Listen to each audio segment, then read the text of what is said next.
Actualidad Radio, la información nunca sonó tan bien. Pues amaban al Papa, tenían por él una gran afinidad y un gran cariño.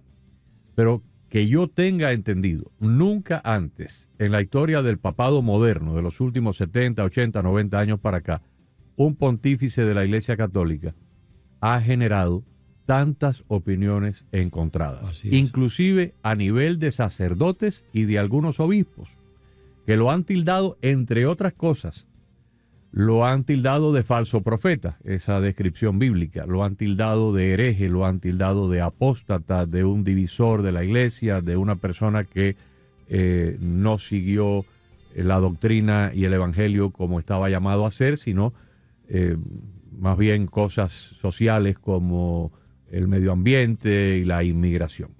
No estamos aquí para analizar eso, sino que estamos aquí para analizar el cónclave y el futuro inmediato de la Iglesia Católica, porque en las últimas horas el cardenal estadounidense Raymond Burke, uno de los más abiertos críticos del Papa Francisco, ha dicho que la Iglesia Católica está en el día de hoy en un gravísimo peligro. Y queremos averiguar si esto realmente es así, si deberíamos nosotros estar tan preocupados, porque cuando algo está en un gravísimo peligro, pues las personas interesadas debemos levantar nuestro nivel de preocupación. Y lo vamos a hacer de mano de un excelente sacerdote, pero además una persona con amplísima experiencia vaticana porque pasó muchísimo tiempo allí en Roma, dentro de las instalaciones del Vaticano. Así es, le damos la bienvenida a nuestro buen amigo, el padre Pedro Freites. Como dice Agustín, es un hombre con una amplia experiencia de trabajar en el Vaticano. Trabajó bajo el papado de Juan Pablo II, también el de Benedicto XVI. Fue director para América Latina de Radio Vaticano. Estuvo en el Colegio Sacerdotal en Roma y le damos la bienvenida y muy complacidos de recibirlo, mi querido padre Freites. Agustín y Carlos, le damos la bienvenida. Muchísimas gracias, mi querido amigo Carlos y Agustina Costa. Les deseo la paz siempre y en todo, porque en este tiempo de tantas confusiones e incertidumbres tenemos que tener presente el mismo mensaje de Jesucristo resucitado para los creyentes, para los hombres y mujeres de buena voluntad. La paz sea con ustedes. Estamos necesitando profundamente que el Espíritu Santo ilumine las mentes, los corazones de los señores cardenales sobre los cuales recae una responsabilidad histórica, porque este será el cónclave más grande y global de la historia de toda la Iglesia desde que Jesucristo la fundó. Por lo tanto, se presentan nuevos y grandes desafíos, como la situación del hombre en el mundo de hoy, la Iglesia y la vocación del hombre, la función y misión del Santo Padre, del Papa. En este caso, no quisiera detenerme en los atributos que debe tener o que tuvo el Papa Francisco, de feliz memoria, que Dios lo haya recibido y lo haga participar de la resurrección. Pero el Papa, ante todo, ha de ser el pastor que guía y orienta las conciencias de todos los hombres hacia el conocimiento de la verdad, que sea capaz de conocer las verdaderas necesidades de los hombres de nuestro tiempo, de sus angustias, necesidades, anhelos y esperanza. Este es un tiempo que hay que cambiar sobre todo el corazón del hombre, pero para eso no solamente tenemos que conformarnos con los instrumentos que tenemos. En esta elección del Papa está en juego es la civilización entera, está en juego el destino de la Iglesia, está en juego el destino de la humanidad, está en juego la civilización judeocristiana. Son muchos los retos y desafíos, por lo tanto yo considero que este es el tiempo del Espíritu Santo, así como Jesucristo nos dice, reciban el Espíritu Santo. A todos nosotros nos toca invocar al Espíritu Santo, Señor y dador de vida, que habla a través de los profetas, el Espíritu Santo que es el principio vital de la Iglesia y el mundo, el Espíritu Santo que es la fuente suprema de la unidad y de la verdad.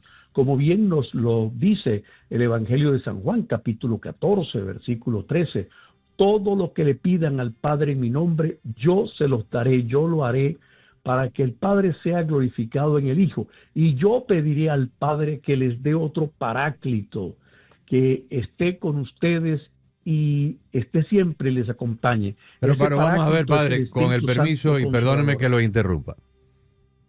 Todo el mundo quiere que el Espíritu Santo domine el cónclave, pero han habido muchos cónclaves que no han sido dominados por el Espíritu Santo porque los hombres que lo integraron no se abrieron al Espíritu Santo, o de lo contrario, la Iglesia Católica no hubiera tenido entre 30 y 40 antipapas en su historia.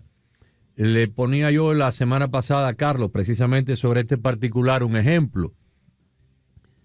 Si yo entro con la disposición abierta de que el Espíritu Santo me ilumine, que el Espíritu Santo me guíe, que el Espíritu Santo implante en mi mente, en mi conciencia y en mi espíritu ciertas actitudes y ciertas inclinaciones y ciertas opiniones, pues evidentemente me estoy abriendo para que la corriente divina más o menos utilice mi cuerpo y utilice mi mente y mi voz para hacer la voluntad de Dios. Pero si yo llego allí cerrado, pensando en cuestiones de mezquindad humana, por agendas, por piñas, por componendas y cosas, pues evidentemente, aunque el Espíritu Santo se derrame como si fuera una cascada, los seres humanos no se abren, porque podemos tener en una habitación a un ateo y a un piadoso profundamente creyente. El mismo espíritu está en la atmósfera, pero el ateo no lo recibe porque simplemente no se abre a ese espíritu. ¿Concuerda usted de que lo que ha dicho Raymond Burke, que este particular momento de la historia coloca a la Iglesia Católica en un gravísimo peligro, precisamente por el papado que acaba de terminar y la división cismática que en algunos lugares es casi evidente? Bueno, también tenemos que leer la posición que coincide con el cardenal Gerhard Müller, el alemán que fue prefecto de la Sagrada Congregación para la Educación Católica. También está la posición firme del cardenal Robert Sarach. Es decir, que la Iglesia está en un momento muy delicado donde se abrieron las puertas posibles para un cisma, que es decir, división. Por lo tanto, la Iglesia está en una situación muy difícil, y si la Iglesia renuncia a su papel y a su misión, otros ocuparán su lugar. Es mi opinión muy personal. Este cónclave debe revertir el proceso de autodemolición e irrelevancia de la Iglesia. Es fuerte lo que estoy diciendo, porque hay mucho desencanto desde adentro, porque se están moviendo muchos intereses personales, la ambición del poder, y eso me hace recordar un santo profesor que tuve yo en mi proceso de formación, que decía que si a la Iglesia no la han acabado los curas, los cardenales, los papas o los obispos, no la van a poder ordenar, porque es obra del Espíritu Santo y se cumple la palabra de Jesucristo. El poder del infierno no prevalecerá dentro de ella, y por ello también me viene a la memoria aquella famosa frase del Papa Pablo VI de que el humo del infierno se ha infiltrado dentro de la Iglesia. Y eso es lo que a mí personalmente me preocupa profundamente, porque este cónclave no es comparable al de 1978 ni al del 2005, porque necesariamente se verá afectado por lo que ocurrió y no se comprendió hace 12 años, en el 2013. Además, las condiciones sociopolíticas y económicas de los últimos 12 años han cambiado aún más el modo en que el hombre está viviendo hoy, y hay mucho ausentismo, se está cerrando mucha gente, ha habido como un relativismo. Por lo tanto, yo considero que es supremamente importante que la Iglesia retome la autoridad moral, que el Papa sea ese factor que unifica y que retoma la centralidad de las verdades fundamentales de nuestra fe, y que podamos caminar desde la pluralidad y la diversidad a construir el sentido de la unidad sobre unos principios, sobre unos fundamentos, sobre unas doctrinas, porque no podemos darle rienda suelta a cada interpretación.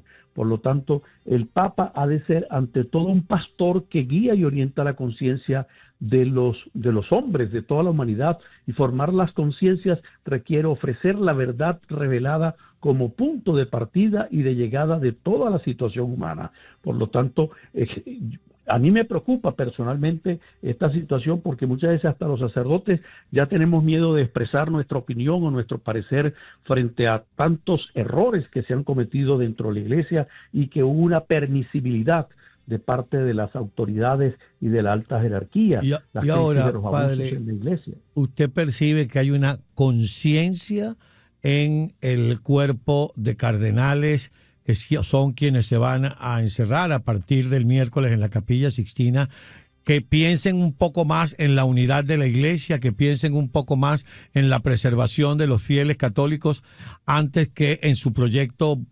ideológico, dogmático o personal? ¿Usted cree que esa conciencia exista, que en estas reuniones previas que han tenido para hacer una suerte de diagnóstico en el que se encuentra la iglesia les haya hecho entrar en razón? Mire, amigos, si aquí no nos ponemos de acuerdo, corremos el riesgo de que la iglesia, peor aún, más que dividirse, se desperdigue y se empiece a ir la gente.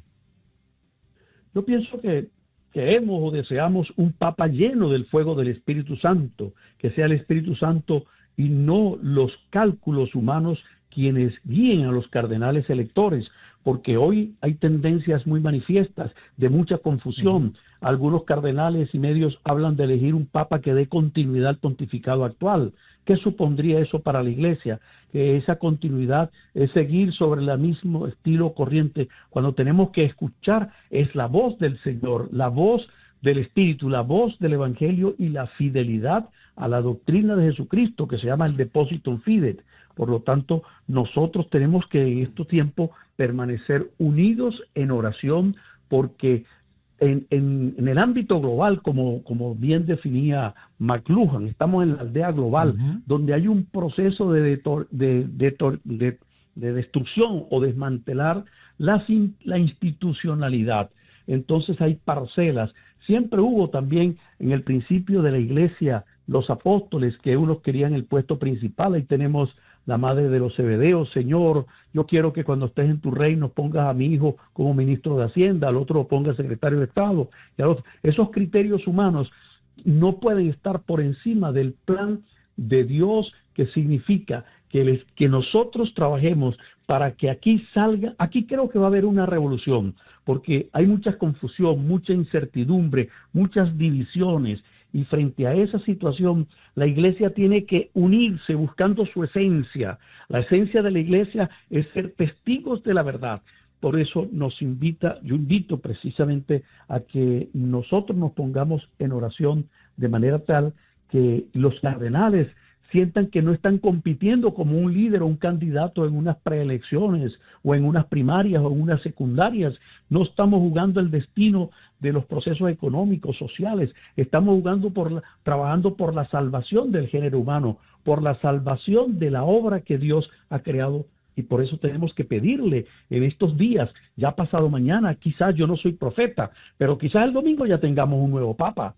Y ahora, ¿cuál será ese papa? Yo no me atrevo a decir si me gusta Parolín, o si me gusta el Tagle, o si me gusta el de Jerusalén, o tal. Hay muchos candidatos, pero quizás salga otro totalmente desconocidos. Y hay lucha de intereses, hay luchas de poder. Por eso nos preocupa que no podemos desviarnos. Y concluyo diciendo que hay un peligro profundo en grandes sectores de la iglesia y en el mundo actual, que hay gente alimentados por matrices de opinión que quieren un papa progresista, otro el papa de los WOT, otro el papa revolucionario, otro el papa conectado con ciertas ideologías. Un papa no puede, ni un pastor debe conectarse con ninguna ideología que confunda o disperse al pueblo, porque la única ideología que nosotros tenemos es la idea de la salvación que Cristo nos propone. Yo he venido para que tengan vida y la tengan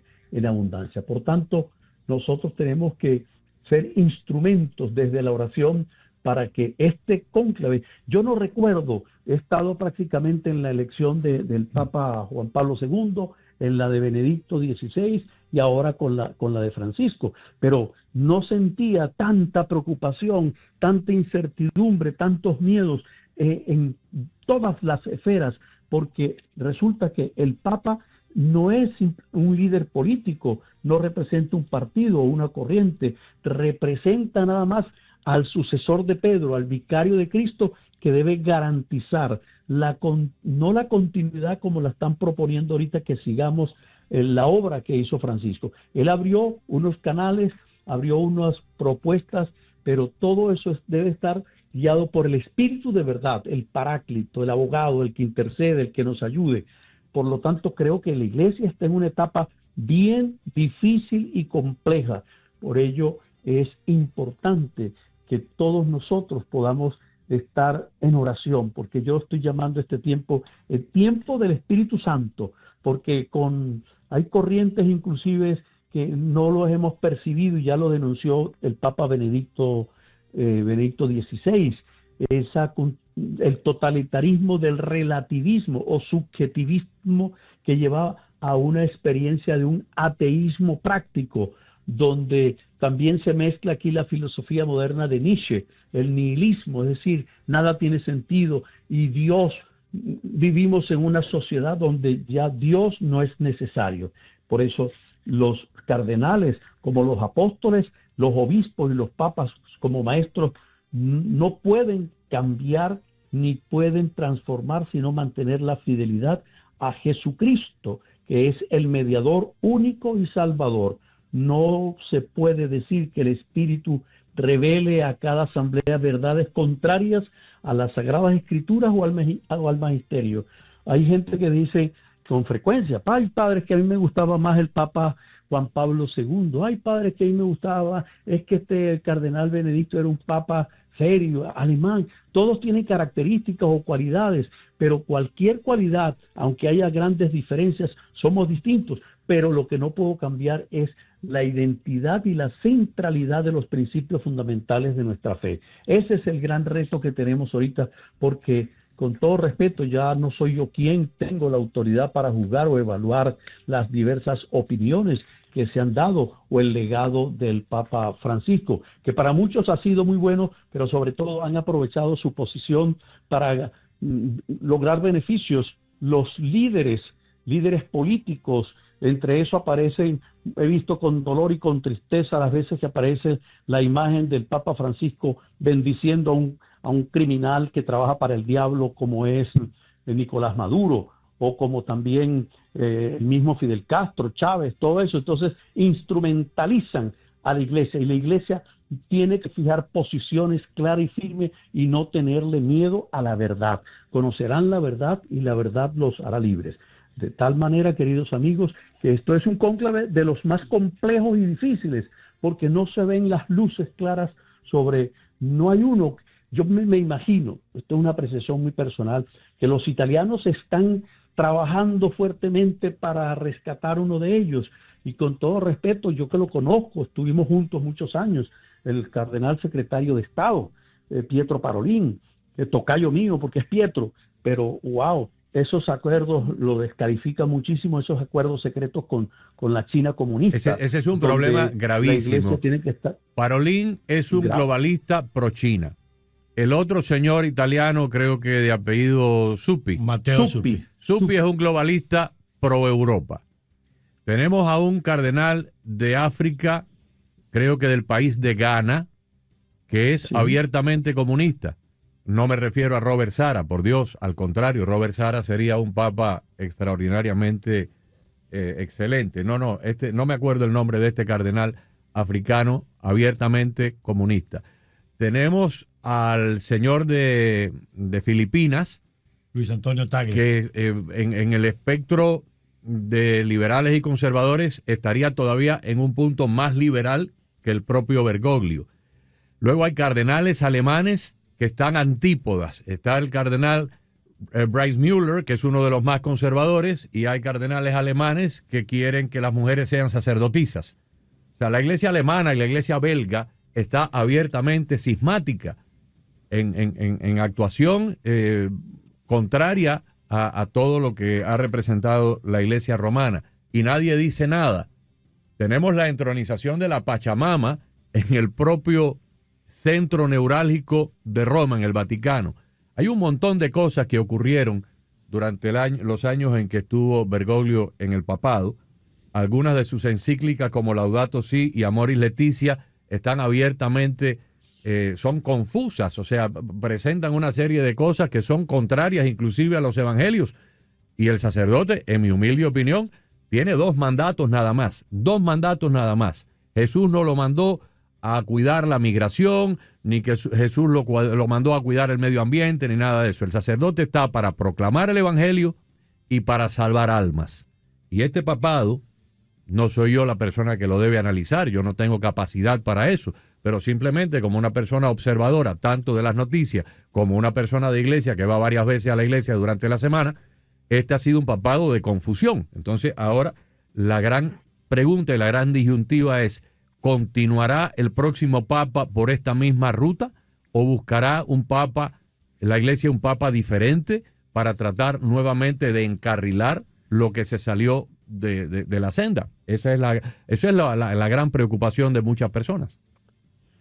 Yo pienso de manera muy en conciencia moral que el nuevo Papa tiene que enderezar el derrotero de la Iglesia, porque nosotros no tenemos, yo personalmente no tengo un desprecio por las tendencias afectivas o sexuales de los hombres, pero no puedo compartir el criterio de que se le dé la opción a que los homosexuales entren al seminario con opción a ser sacerdote. Tampoco puedo estar claramente identificado con esa posibilidad de darle la inclusión y la participación a las mujeres dentro del ministerio sacerdotal. Nosotros tenemos que mantener la fidelidad a la tradición apostólica. Cristo ni siquiera consagró a su Santísima Madre, le dio la orden del sacerdocio, sino ser la mediadora para la salvación del género humano. Entonces, yo no sé cómo episcopados como el belga, como el alemán, están divididos, entonces están promoviendo porque buscan satisfacer las tendencias sociales, los modismos, el populismo, todo ese posmodernismo que se está hablando y el progresismo, que se incluye dentro de la Agenda 2030. De tal manera que nosotros tenemos que ser claros y la caridad en la verdad, porque a veces hoy también no podemos tenerle miedo a la verdad, queridos amigos. Discúlpenme todos los oyentes porque quizás algunos ya empezarán a escribirme y ofenderme, a decirme, pero yo trato de ser fieles a Jesucristo, al Evangelio y a la misión que se nos ha encomendado. Vayan y anuncien lo que yo les he enseñado, porque el Espíritu del Señor está sobre mí porque me ha ungido. Nosotros somos ungidos para comunicar la gracia y la vida de Dios, para comunicar los dones del Espíritu Santo, para bendecir, santificar. No podemos estar bendiciendo uniones homosexuales o de esas tendencias todas raras. Ahí tenemos a este sacerdote jesuita, James Martín, creo que se llama, sí, señor, que aparece en todas las fotos. Parece que si ya lo hubieran hecho cardenales, que quizás estaría en la pirámide de los que desean que lo leen, porque ahorita la ideología comunista, el comunismo se ha disgregado de tal manera que ha creado todos estos movimientos, los sin tierra, los LTV, los géneros, todo eso son derivados de ideologías satánicas y nosotros tenemos que caminar en la luz de la verdad. Entiendo que todas las personas tendrán su criterio, sus opiniones, pero este momento es muy delicado, no solamente para la iglesia, sino para el mundo, porque está en juego el destino de la humanidad, está en juego el destino de la identidad del género humano. Nosotros no estamos aquí para trabajar o para dar recetas en el plano económico, social, político, pero tampoco podemos ser indiferentes ante los graves problemas que acucian al hombre de hoy, sus angustias, tristezas, preocupaciones, porque ahí es donde nosotros tenemos que compartir. Y la opción fundamental de la iglesia no es exclusivamente por los pobres, por los miserables, es por todo el género humano. De tal manera que esto también que apareció como corriente muy definida, influida por la teología de la liberación, desde la segunda conferencia del episcopado latinoamericano en Medellín, año 1968, en la cual inauguró el Papa Pablo VI. Después continuó en la tercera conferencia de Puebla, la opción preferencial por los pobres. Y en nombre de los pobres, los totalitarios, los dictadores, juegan con las lágrimas de los pobres y manifiestan un claro desprecio hacia la vida humana. Ahí vemos lo que está pasando ahorita con todos los presos políticos, con el pueblo de Cuba, con el pueblo de Venezuela, con el pueblo de Nicaragua. Y entonces nosotros tenemos que proclamar la verdad, porque Cristo nos dijo, conocerán la verdad y la verdad los hará libres. Y la grandeza del hombre es la libertad. Nosotros no podemos comulgar ni aceptar ni callarnos frente a ningún régimen autoritario, totalitarista, dictatorial y mucho menos ante estructuras criminales que humillan la obra más sagrada de Dios, que es la vida humana. Esa es mi posición. Por eso creo que el próximo Papa no puede ser ni la tendencia de izquierda, de derecha, progre, woke o de estos influencers, porque hasta el cardenal Tagle lo consideran como uno de los cardenales más jóvenes en el mundo, que está metido muy en las redes. Sí. Nosotros no podemos estar dispersos, tenemos que tener conocimiento, formación, una relación con todo lo que está sucediendo. Imagínense este cónclave, cómo será con toda la abundancia de medios de comunicación, de las plataformas. En los anteriores no había todo este desarrollo técnico-científico, ¿no? Entonces, Ahora, tenemos ¿usted estar cree que, preparados. como algunos están incluso pronosticando, que si en la escogencia los cardenales se van a los extremos, definitivamente venga una división en la iglesia? Mira, la división existe, ya hay divisiones, y la confusión entre hombres y mujeres, la estructura fundamental de la creación, los actos contra los demás, incluso los abusos de niños y mujeres, pero es que aquí tiene que haber cierta actitud moral de desprendimiento. Yo no puedo buscar simplemente complacerme según mis criterios y mi ego. Tengo que estar abierto a la acción del Espíritu Santo, que es hacer florecer la vida de la gracia, la vida de la fe, conquistar y pescar hombres para la vida eterna, porque Cristo nos dice: el que cree en mí tiene vida eterna y yo lo resucitaré. Creo que en estos días todos los cristianos católicos tenemos que tener hambre. Señor, danos el pan de la vida eterna, el pan de la vida eterna que nos nutre y nos ayuda a vivir una vida coherente, una vida virtuosa. Y para ello el Papa tiene que ser el pastor que guía, que acompaña, que orienta. Tiene que recuperar la autoridad moral de la Iglesia. Esto es uno de las reflexiones que yo hago. Está en juego la propia autoridad moral de la Iglesia. Tras décadas de concesiones, de ambigüedades doctrinales y de silencios cómplices, el Papa que salga elegido deberá decidir, no solo con sus palabras, sino con su propia figura y con los hombres que los rodee. Si la Iglesia sigue renunciando a su misión de ser luz del mundo y sal de la tierra, o si por el contrario retoma el camino de la santidad y de la verdad, sin componendas, entonces la Iglesia está siendo fiel a Jesucristo el Salvador. Esta es mi apreciación muy humilde. Sí. Está en juego la autoridad profunda de la Iglesia. ¿Qué ha sucedido, queridos hermanos, con nuestros gobiernos? Que a veces un presidente bueno, pero se rodea de bandidos, y resulta que donde se maneja el poder hay corrupción, hay ambiciones, ahí está el caso del cardenal Becciu y de otros que no se conocen. Pero yo estuve 25 años viviendo en esos ambientes, entonces me tocó vivir directamente. Antes tenía la gracia porque nos entregaban a mí como director de Radio Vaticano para América. Yo manejaba todos los currículums de todos los cardenales y nos los entregaban con anticipación y uno empezaba a investigar, a hacer. Ahorita no, ahorita lo que nos llega es por los medios de comunicación, y desde el mismo Vaticano ya empiezan las intrigas en los pasillos, en los corredores, y se hace campaña, aunque digan que no, hacen campaña. Claro Dios que hacen quiera campaña, Claro que y hacen hay campaña. piñas y agendas y demás. Padre, discúlpeme la ignorancia. Cuando un gobierno, por ejemplo, acá en los Estados Unidos cambia, y lo vimos ahora 2 veces, de Trump a Biden y luego de Biden a Trump, cuando cambian los gobiernos y cambian los partidos, el presidente que llega en los próximos días pues nombra a toda una cartera de ministros, de directores de agencias, y va sustituyendo con el paso de los días, de las semanas, va sustituyendo a las personas que fueron nombradas por el gobierno saliente con personas de su confianza. En el caso, cuando hay un cambio de papado, ¿el nuevo papa hace lo mismo, cambia a todas las figuras importantes de los diferentes dicasterios, de los diferentes ministerios, o se queda con esas figuras que fueron nombradas por el papa fallecido?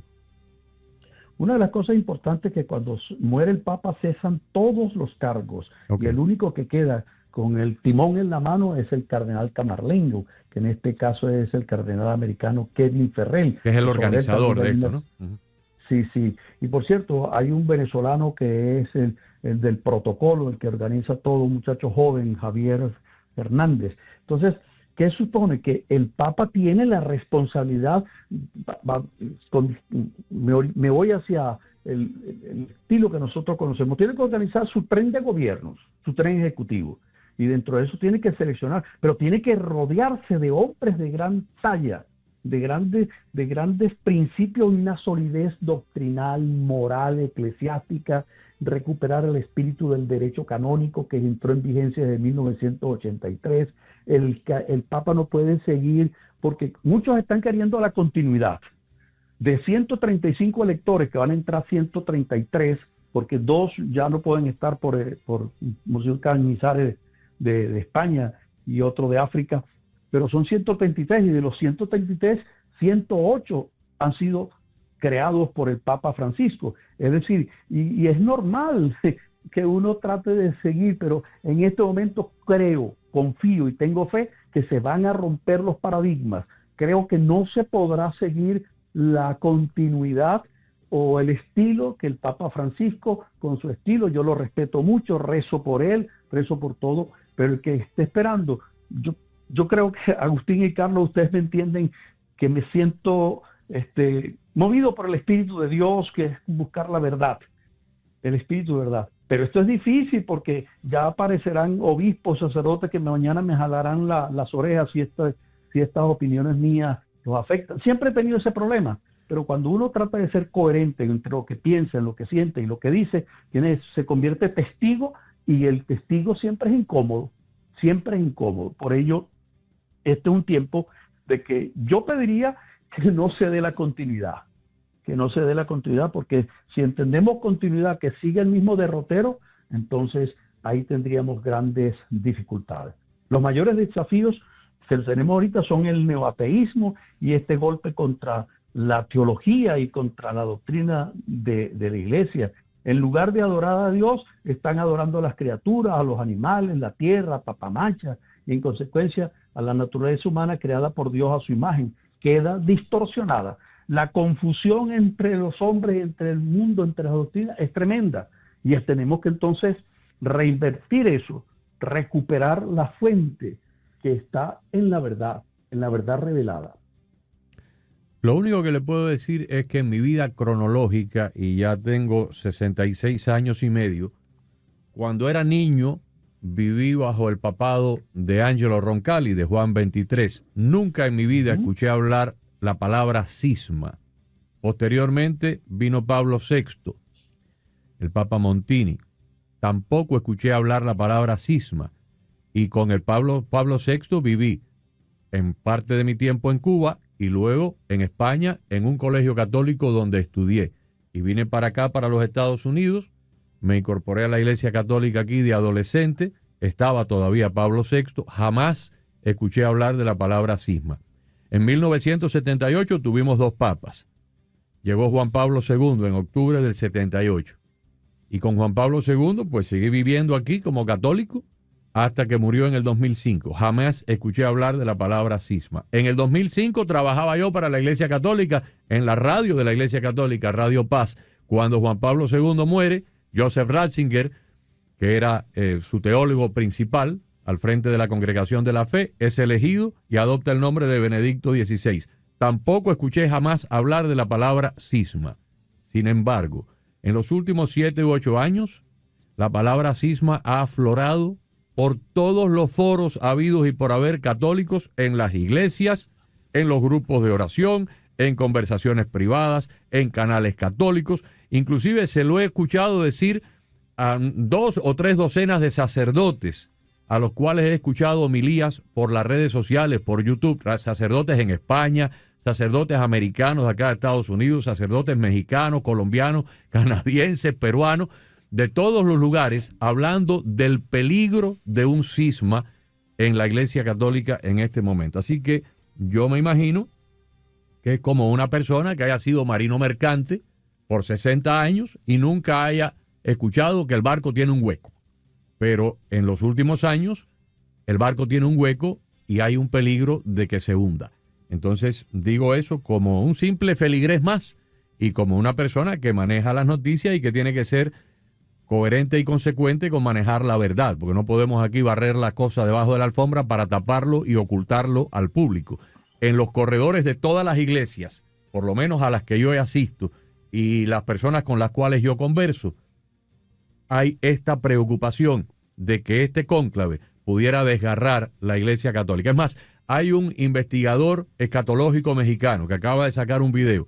Es un hombre que ha escrito como 12 o 15 libros, Luis Eduardo López Padilla. Yo vi el video el sábado, ayer me lo mandó Carlos y me dijo, mira esto. y ya yo lo había visto el día antes, y él está diciendo que de este cónclave pudieran salir dos papas antagónicamente, los que estén con un grupo y los que estén con el otro. Espero que no ocurra, ¿sí? Pero es una realidad que no podemos ocultar. Padre, le damos la última palabra. Gracias, Agustín, por tu visión. Gracias, Carlos. Pero de verdad, la Iglesia está enfrentando ataques sin precedentes, lo que es la deshumanización, la automatización del hombre, la destrucción de la cultura occidental y nuestras raíces judeocristianas. Pero estamos al borde de cismas. Se habla de... Yo nunca en mi vida había escuchado... Estamos ahí pisándonos los pies en cuanto a la edad cronológica. Más o menos. Pero de cismas y herejías, lo que está sucediendo. Con todo respeto, yo no soy quien para juzgar, pero el sínodo de la sinodalidad, donde todo es válido, hay que escucharlo a todos, cuando para escuchar a todos los miembros de un condominio o de un urbanismo cuesta tanto ponerse de acuerdo. Imagínense escuchar a todos los hombres, niños, jóvenes, ancianos, adultos, mujeres, hombres, no hombres, para ponernos de acuerdo para escuchar. Eso no es la misión. Jesucristo empezó con 12 apóstoles, después 72, y así fue creciendo la iglesia. Pero estamos en un grave problema serísimo. Por eso comencé diciendo que este es un tiempo del Espíritu Santo. Por ello tenemos que intensificar que ese es el Espíritu que nos conduzca a la verdad. El Espíritu que no puede ser conocido por los que se manejan por ambiciones personales, por anhelos de poder. Ustedes, como nos dice el mismo Jesús, ustedes lo conocen porque Él permanece con ustedes y está con ustedes. Esto es del Evangelio de San Juan, que el Espíritu Santo permanezca en estos cardenales, que ilumine y que no puedan prevalecer las fuerzas del mal, del demonio que está metido dentro de la iglesia, dentro de las estructuras de poder. Por ello, queridos hermanos que nos escuchan a través de Actualidad 1040, hable Padre Pedro Freites, pero yo no quiero confundir ni echarle candela al fuego, sino lo que decía al principio, lo que deseo es que el fuego del Espíritu Santo entre en los corazones y en las mentes de estos cardenales y que depongan muchas actitudes egoístas, divisionistas, confusionistas, para que podamos construir el futuro en esperanza, guiados por la luz que viene de Dios, que viene a traernos vida en abundancia, que viene a liberarnos, que viene a sanarnos, porque tenemos que pensar en el destino del hombre de hoy y de mañana. Que el Señor nos asista, porque esta es una batalla durísima. No basta con de esperar que el lunes o dentro de 3 días digamos, habemos papa. No, ahora hay que ver cómo va a ser la orientación pastoral o las líneas de gobierno pastoral que va a establecer el vicario de Cristo, sucesor de Pedro. Muchísimas gracias, Padre. Muchísimas gracias, Padre, por estar con nosotros. Seguiremos conversando en estos días. Gracias, hermanos, que Dios los bendiga y que Amén. les dé paz a todas las personas que nos escuchan a través de esta querida emisora Actualidad 1040. Gracias. Muy bien.